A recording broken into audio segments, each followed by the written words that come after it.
Competency 2, which is on the coaching mindset, this part here requires a little more consideration as well, because it's not so like a lot of coaches will have their own ideas and thinking, right? So we need to see which is most aligned, right? So here it's where we're going to practice 10 questions for competency number 2. We're going to have a question followed by 4 different options. Okay, so here, question number 1. A coach is working with a client who has repeatedly shared difficulty delegating tasks to their team. In the last session, the client described a project falling behind schedule and admitted they often take too much because it's faster if I do it myself. Together, they explored ways to delegate, and the client left the session with a clear plan to assign 2 tasks to the team members and scheduled a 15-minute check-in. The coach felt hopeful because the client appeared energized and said, "This time, I will do it." At the next session, the client reports, "I didn't delegate after all. The deadline got closer and I just delivered everything myself. It was stressful, but at least I knew it would be done right." The coach immediately notices a wave of disappointment and an internal thought, we already worked on this. The coach also feels a subtle fear that the client may not progress and that the coaching may not be effective. The coach wants to stay supportive, but also notices an urge to teach the client why delegation matters. So what's the best action the coach should do? A, take a deep breath, acknowledge the coach's disappointment internally, and recenter on curiosity and client's responsibility before continuing the conversation. Or B, set the disappointment aside and focus on the current session. Make a note to explore this pattern with a mental coach later. Or C, immediately review the prior session's plan and ask the client to explain why they did not follow through. Or D, praise the client for meeting the deadline and challenge them for failing to develop their team and not following the coaching plan. A, B, C, or D? A. A is the best answer? Yep. Why does B also sound somewhat correct? Okay, so I guess which one is most aligned to the competency? A. A? Okay, so A would be the best answer. Okay, so there's this sense of acknowledgement. I acknowledge my own internal disappointment, which is okay, but I refocus back on the client. Yeah. So notice I refocus back on the client. So even though B is also sounds like a correct, but in the moment, what am I going to do to regulate myself? Okay. Now, what is the worst action?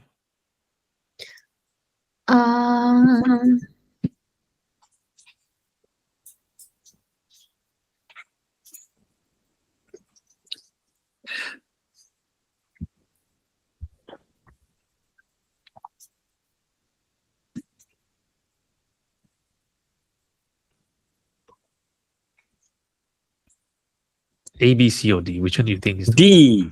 D? D? Praise the client for meeting the deadline?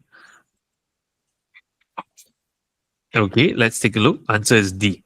Oh my God. Because we challenge them. Yeah, and challenge them for failing to develop their own team and not following a plan, right? So some coaches feel that, I must be tough on the client. I'm a tough coach, hard coach, right? Challenge them. But then we got to consider again in terms of a general setting. Unless this coaching engagement is really meant to be tough coaching, right? Tough love coaching, that would be a bit different. But here, as a general form of coaching or coaching mindset, we don't want to be so directive like this, which is challenge them for failing. Then that out of all this, then D would be the least, the worst action, right? C is also quite bad, which is immediately review the session and explain to them why they don't follow through. B, set the disappointment aside. It's okay, but it postpones that real-time regulation. So you notice competency 2, it's about managing myself now in this moment, right? In that conversation, how do I manage myself now? Okay, and then A, because you have 2 things. One is self-management, or self-regulation, self-management, and also client autonomy. So that's A. Question 2. A coach has been working with a client who is balancing a demanding job and caregiving responsibilities. The client often arrives a few minutes late and sometimes begins sessions appearing distracted. The client consistently expresses appreciation for coaching and says it helps them breathe and think. Over time, the coach notices an internal story forming. If the client truly cared about growth, they would prioritize this more. The coach also notices a comparison to other clients who show up early and prepared. In today's session, the client arrives late again and says, "I'm sorry. Everything is chaotic. I almost cancelled because I feel guilty wasting your time." The coach feels irritation and a subtle desire to correct the client while also wanting to be compassionate. What is the best action? A. Notices the coach judgment, releases assumption about commitment, and return to curiosity about what the client needs from this session. Or B. Calmly explain the coaching requires commitment and punctuality and ask the client to improve before continuing. Or C. Continue the session as normal, but decide not to invest as much energy since the client is not fully committed. Or D. Suggest pausing coaching until the client's life is less busy because the client is not ready to benefit from coaching. B. B. B.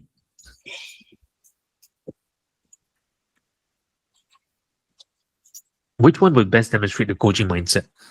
A. A. So A and B. Okay. Answer is A. Oh, Okay. So A, because remember we talked about notices biases, coach own biases and assumption. So this is where it demonstrates more of the coaching mindset. Okay. So even though B sounds correct, but A will be most aligned to the coaching mindset. Okay. Now, what is the worst action here? C.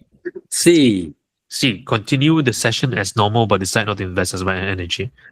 Answer is C. Okay, so why A? Because about awareness of biases. So we mentioned that earlier, right? Go back to the sense of curiosity, partnership, awareness of biases. C. Why is it the worst? Because it violates the coaching mindset, right? By having that judgment on the client.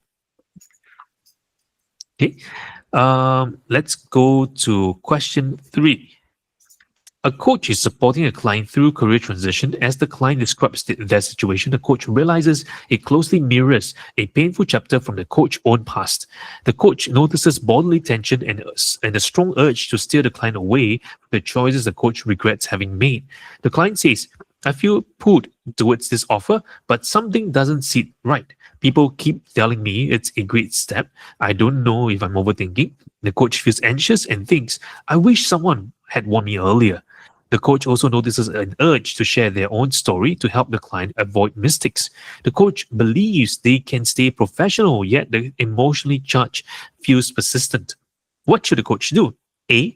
Acknowledge internally that the topic is triggering, seeks supervision, mentor coaching to process it, and continue coaching with heightened awareness of bias. B. Continue coaching while simply reminding themselves not to give advice. Or C. Briefly share the coach personal experience as a cautionary example so that the client can decide more wisely. Or D. Strongly guide the client towards the safer choice because the coach can see risk the client may not see. A, B, C, or D?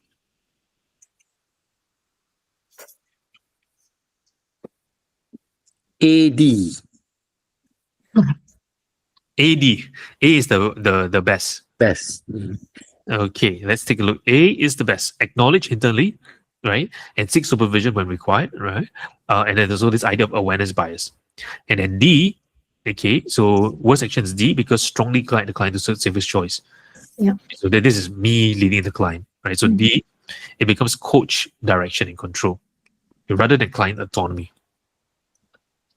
Okay, question 4. A coach has 3 sessions scheduled in a row. The first 2 sessions run long and the coach skips a break to stay on time. By the 3rd session, the coach feels mentally tired and notices their attention drifting. The client is reflective and speaks slowly, often pausing mid-sentence. The coach feels impatient and thinks, "We're not getting anywhere." The coach also worries about appearing unprofessional or ineffective, especially because the client was referred by an important partner, and the coach feels tempted to increase value by being more active, asking more questions, and pushing towards actions. What's the best action the coach do? A. Pause internally, regulate the state, breath, posture, focus, and intentionally return to the presence and curiosity with the client. Or B. Use a structured tool to keep the session productive so the coach can rely on process rather than presence. Or C. Increase the pace and intensity of questioning to move the client faster towards outcomes. Or D. End early and suggest rescheduling when the coach has more energy. A, B, C, or D.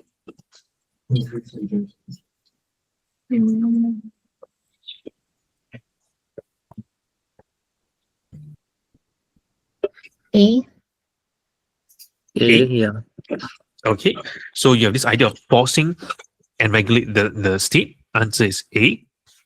Which one is the worst? C. C. Okay, C is the worst. Yep, C. Okay, yes, C is the worst.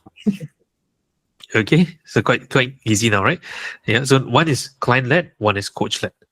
Okay, now let's go to question 5. After a session, a coach reviews their notes and feels uneasy.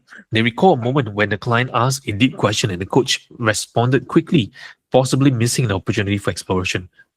The coach worries they failed and begins replaying the session. Before the next session, the coach feels nervous and starts planning an elaborate set of questions to make sure they add value. Notice the coach wants to add value. The coach inner dialogue says, I must not mess up again. And the coach notices this preparation feels driven by anxiety rather than curiosity. What's the best action the coach should take? A. Acknowledge the anxiety, engage in reflective practice, and enter the session with openness rather than rigid performance planning. Or B. Prepare a detailed script of questions to ensure clients' experiences progress. Or C. Apologize to the client at the start of the next session for not doing better last time. Or D. Ignore the discomfort and pretend it didn't happen to protect confidence. A, B, C, or D.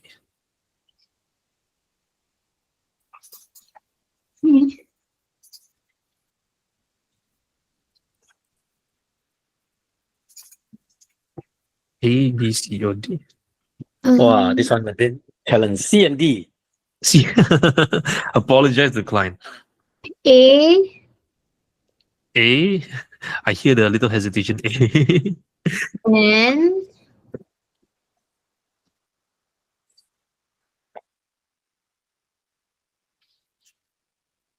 D. A and D. Okay. So you have this idea of A and D. Okay. The key words here: reflective practice, openness, competency too, right? Openness, transparency, reflective practice.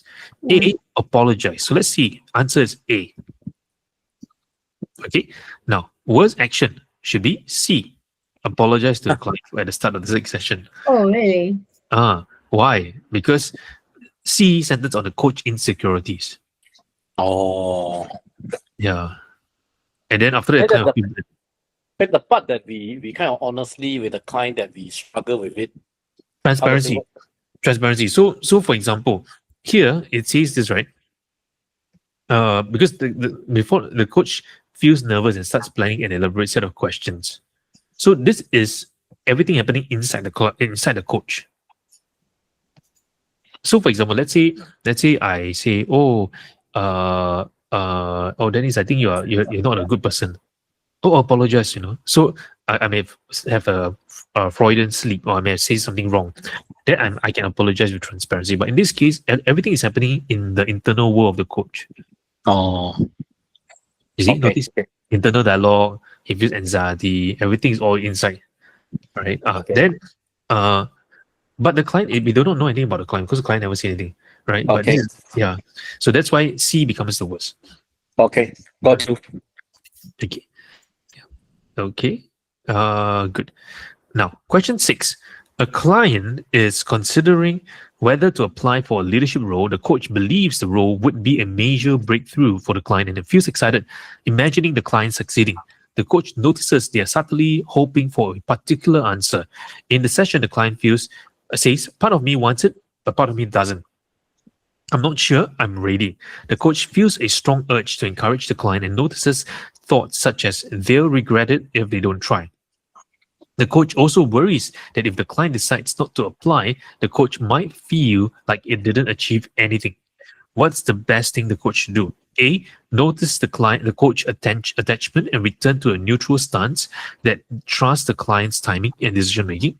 B, share the coach's opinion and the client should apply, and that is an important growth step. Or C, ask questions designed to steer the client toward applying while appearing neutral. Or D, push the client to decide by the end of the session to maintain momentum. A, B, C, or A. A.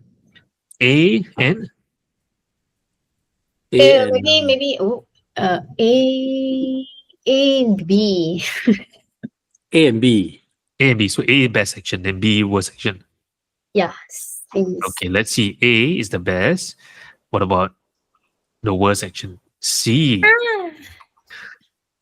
Okay, so now why not B, right? So B, share the coach's opinion that the client should apply, and that's important to grow. This is okay, right? But C, ask question designed to steer. So you're manipulating the client, you know. You're steering the client towards what appear while appearing neutral. So the keyword here is that I'm steering the client while making seem that actually I'm a neutral, but actually I subtly. So this idea of pseudo neutrality, right? So sometimes some coaches, right, they think that I ask very open question, but actually the question is disguised as a leading question. Okay, the question 7. A client shares a painful conflict with a colleague and then begins to tear up. The coach feels a strong protective instinct and notices anger on the client's behalf. The coach thinks they shouldn't be treated this way and feels the urge to tell the client what to do. The coach also notices they are personally affected because they have experienced similar workplace treatment. The coach wants to be empathetic, but the emotional intensity is pulling the coach toward being an advocate rather than a coach. What should they do? A, ground themselves, acknowledge the emotional activation internally and stay steady and present and present with the coach. B, express strong agreement with the client feelings and show solidarity. Or C, encourage the client to take immediate action and confront the colleague directly. Or D, move away from the emotional topic because it feels too intense and could derail the session. A, B, C, or A and C. And C. A, C? Yeah, maybe. A and C. Okay, so ground yourself, yes. Okay, that's A. And let's see the worst action. C, encourage it. So the C is the worst action, right? Because C is driven by coach emotion more. Okay, so rather than kind of empathizing, supporting the client. Question 8. A coach is coaching a client in an industry the coach previously worked for in many years. As the client describes the challenge, the coach quickly believes that they already know what the issue is and begins mentally drafting solutions. The coach feels confident and thinks, I've seen this many times. The client says, I'm not sure why I keep running into the same situation, and pauses. The coach notices a temptation to offer advice to be helpful and demonstrates expertise. The coach also recognizes that the client hired them partly because of their industry background. What should the coach do? A, set aside assumptions, return to curiosity, and commit to a not knowing stance despite expertise. Or B, offer a few suggestions based on experience to accelerate the client's progress. Or C, ask leading questions that guide the client towards the coach's preferred conclusion. Or D, move quickly into action planning and demonstrate value and momentum. A and C. Yeah. A and C. Okay, so let's take a look. Best action, A, set aside assumptions. Okay, that's part of coaching mindset. What about the worst action? C, leading questions. Okay, because it's focusing on the coach rather than the client. Okay, so we're getting hang here. Very, very nice. Question 9. A client becomes quiet after the coach asks a question. The silence stretches longer than usual. The coach feels uncomfortable and begins to worry. Maybe the client doesn't know what to say or this is wasting time. The coach notices an impulse to fill the silence with additional questions or to shift topics to keep momentum. The client's facial expression is thoughtful, but the coach cannot tell whether the client is reflective, deeply, or disengaging. The coach's internal anxiety increases. What should the coach do? A. Notice the coach's discomfort, remain present and allow space for clients to think before speaking. Or B. Ask another question immediately to reduce awkwardness. Or C. Change the topic to something easier so the client doesn't feel pressured. Or D. End the session early since the client appears stuck and the time is not being used well. A, B, C, or D? B. A. A and A and A and Wow, B. this one is very difficult. End the session early. Okay lah, don't talk, then don't talk. B. B. Okay, B. Okay, so let's see this one. B. B is the best. No, Ah, A. A is the best. A is the best. Okay, A is the best. Okay, so this one, the keyword, allow space, remain present. So A is the best, and then D should be the worst. End the session early because the client plays stuck. So you are leading this, right? So D is a sense of avoidance and the coach discomfort. Okay, so even though B is not so good, but D is worse, right? Because you just end the session. Okay, final question. Final question. Everybody's excited. Okay. A coach receives anonymous feedback from a client survey. The coach is knowledgeable, but I didn't always feel fully heard. The coach feels defensive and thinks I worked hard and gave them much value. The coach also feels embarrassed and worries the feedback could damage their professional reputation. The coach considers dismissing the comment as one client's opinion. At the same time, the coach feels unsettled and wonders whether there's a blind spot in their listening presence. The coach wants to improve but dislikes the discomfort of being seen as imperfect. What should the coach do? A. Reflect on the feedback with openness, identify learning, and seek support, mentor coaching, or supervision if needed to integrate growth. Or B. Decide the feedback is subjective and ignore it, or focusing instead on the clients who are satisfied. Or C. Reach out to the client and explain the coach's intention and defend their approach. Or D. Avoid feedback systems in the future to reduce the chance of receiving discouraging comments. A, B, C, or D? A and D. A and D. A and D. Yeah. A Okay. and then A or D? yeah, I guess okay. A, B. A is the best, yes. Reflect on the feedback, identify the supervision, and then the worst, D. Yeah. Avoid feedback mechanisms. Okay, so notice in coaching mindset, there's a lot about client-centeredness, seek support when needed, openness, transparency, a lot to do with client-centeredness, right? A lot to do with partnering the client, a lot to do with am I having a more agile, more open mindset. Yeah. So now that we've done these two important ones, the rest, I want you to read through the core competency to kind of prepare for it.